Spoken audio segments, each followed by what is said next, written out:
What's up guys, Pop101 here. Today I'm going to be showing you how to download a mod from Nexus and put it in your Blade and Sorcery folder for Game Update 8.4 Beta. So let's get started. It is extremely easy. You just go to Nexus Mods.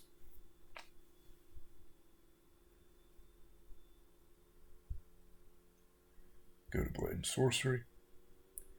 And, let's download this. Whoever made it must be a great mod. You go to Files, and let's download this because it's quick. Download.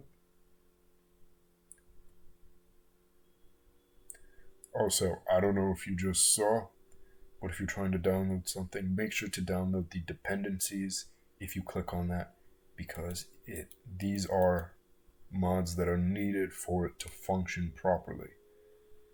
So after it's loaded, you go to your files,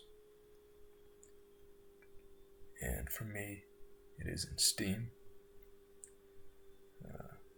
Steam Apps, Common, Blade and Sorcery, Data, Streaming Assets, Mods. All you do, you drag it in, and boom, that's it. Now it'll work in-game. It needs to be dropped in the mods folder.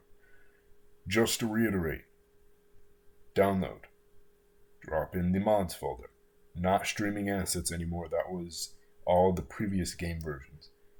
8.4 beta, you have to put it in the mods folder for them to actually work. And again,